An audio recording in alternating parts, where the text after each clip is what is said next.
Welcome to Jewish Museum Milwaukee. My name is Ellie Gettinger. I'm the education director here, and today we are exploring our exhibit, To Paint is to Live. This exhibit is on loan from the Holocaust Museum in LA, and it explores the artwork of a man named Erich Lichtblau Leskly. Erich was born in 1911 in a town called Ostrava in Czechoslovakia. This town was known for its soda works, for its clay projects, and Erich, as a young man, had to go and become an apprentice to a commercial artist there. And in working as a commercial artist, he discovered he had incredible talents and actually ends up going to school in Germany, in Hamburg, to become a commercial designer himself. Once he comes back to Ostrava in the 1930s, he starts working as a designer for the department store Rick's, designing their windows, creating these beautiful graphic displays. It's also in this time period that he meets Elsa. Elsa is his wife, and they fall in love at first sight. They actually meet at a dance. And they meet and marry in 1937, and by 1938, their world has totally changed. The Munich Agreement is signed, and the part of Czechoslovakia that they live on, the Sudetenland, has been given to the Nazis. So they flee from Ostrava and they end up in Prague. And from Prague, they go to another village where they work in a Zionist agricultural settlement. And this is all by way of kind of living their life as best they can until 1942, when Erich and Elsa are deported to Theresienstadt. Theresienstadt is a ghetto. Theresienstadt is a place where the Nazis are putting as many Jews as possible. They're trying to combine them. Jews are coming from places like Austria and Germany, from Holland, from Denmark, and they're all being concentrated in this place. It's before there's been the kind of massive final solution, and it is not as extreme as other camps like Auschwitz, but it's still, the limits on what you can do in Theresienstadt are strong. Everyone has to work. There's not enough food. There are too many people. This camp was designed at first as a fortress in the Austro-Hungarian Empire, and at no point when it was used as a Czech fortress were there more than about 7,000 people who lived there. And during the time that it's used as a Nazi ghetto, over 50,000 people are living there at a time. So all of these extremes are what Erich and Elsa experience every day, and Erich starts creating, as an artist, a kind of daily depiction of what goes on in the camps. He uses the same kinds of icons he would have used for his graphic design, for his commercial design, these caricatures, these exaggerations, these things that transpose images, and uses them to tell the story of what life was like in Theresienstadt. But he's worried. In 1944, a number of artists are captured and tortured and then later deported to Auschwitz because some of their art has been seen by outside forces. And in seeing that art and being captured, Erich feels like maybe he's at risk too. So he takes his artwork and he cuts it up and hides it. And actually he was at first gonna burn it up, but Elsa is the hero here. She says, no, let's hide it. And she hides it under a floorboard in her barrack. And after the war, they are able to come back and collect these pieces. So the artwork that you'll see in this exhibit is a depiction of what life was like in Theresienstadt and gives us a real sense of the hardships, the challenges, and even sometimes the humor that they encountered in their day-to-day lives. When Erich cut up his art, he was trying to make sure that he was taking out anything that could be incriminating. And so if you look at these recreations, and what you have, each of the pieces that we show the original piece that was created in Theresienstadt, and then in the 1970s he came back to the artwork and recreated the pieces that had been cut out, the pieces that were missing, and most of the time the pieces that are missing are things like the text that would give a little bit of a nuance to what was going on in this piece. In this one in particular, it's called the New Order Service, and the New Order Service are the people who are in charge of keeping order in the ghetto, and they're Jews. And one of the things that he's pointing to is how inept they are at this.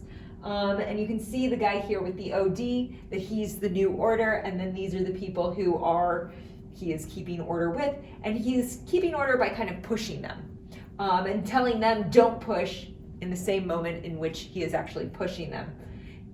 When he cut this up, he cut it up into 4 pieces. So you have the guard cut up, the New Order guard cut up separately, and then the 4 people in separate pieces as well, in separate remnants. But it's interesting, the middle person is missing here.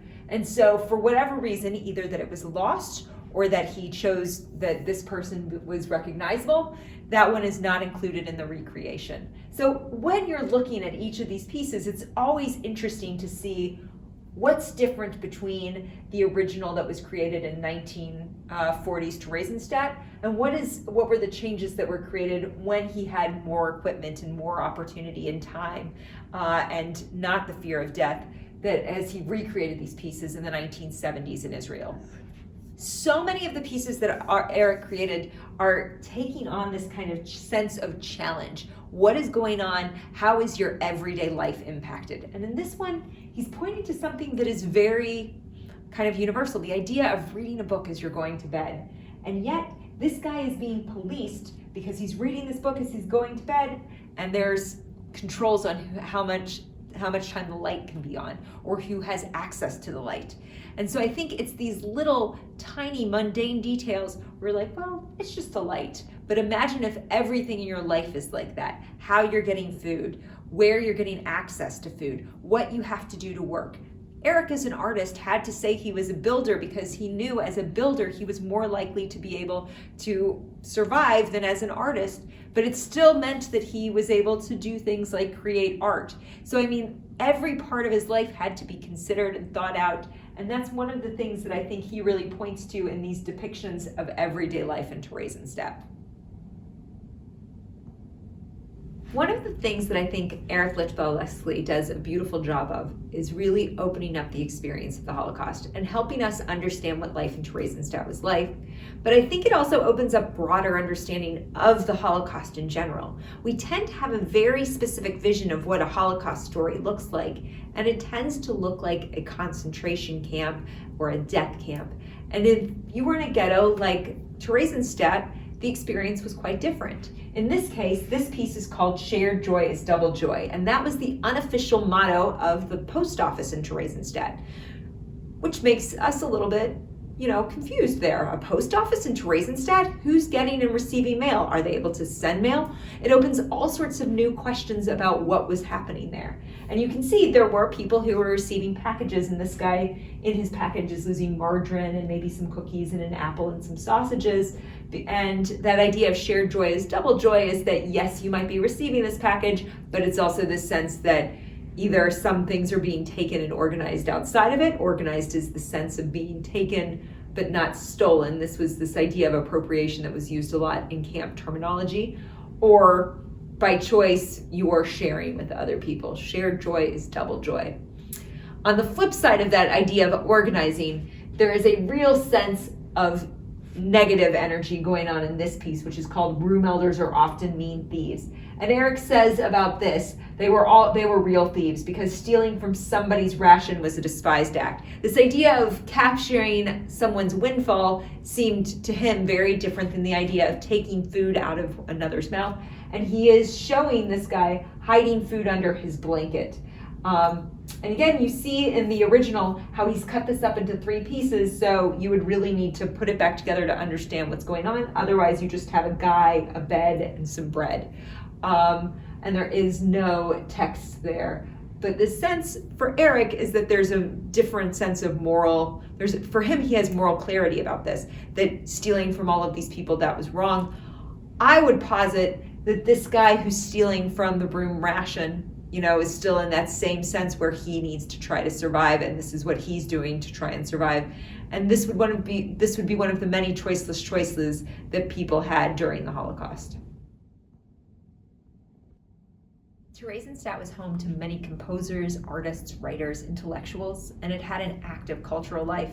In some ways, the Nazis supported the cultural life by asking people to do things as part of their propaganda mission to show that this was not a horrible place for the Jews. But they also took the initiative to create their own artistic license and legacy in this time period.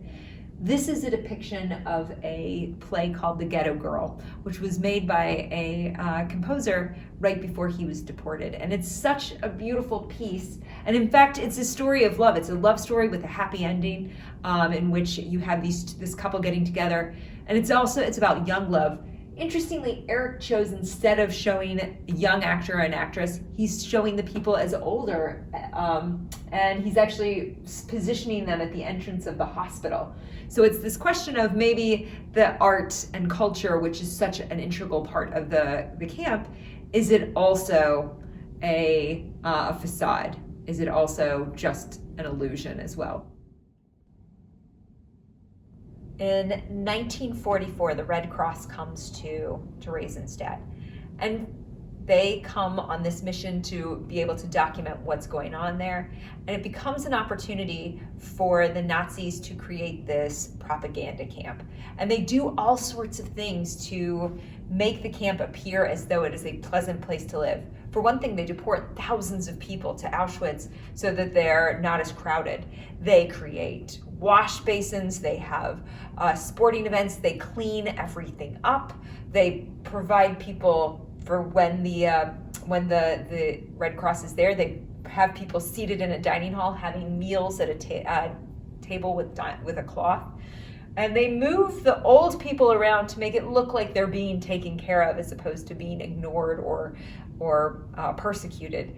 It's a really horrible situation, and many of the people who were part of the Red Cross trip, who had to play a part in that, were later deported to Auschwitz and killed.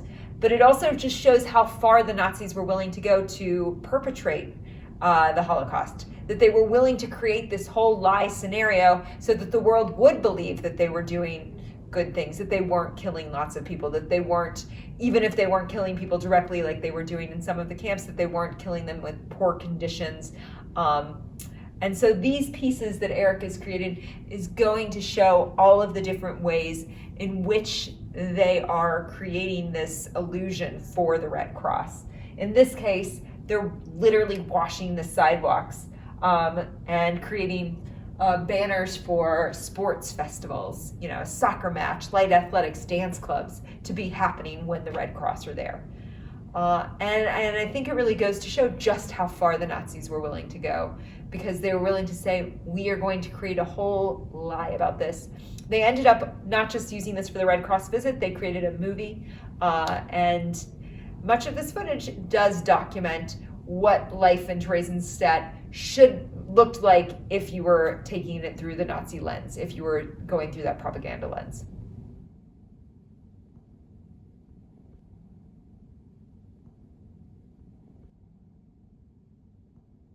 We end with these watercolor views of what Erich saw out the window of his barrack.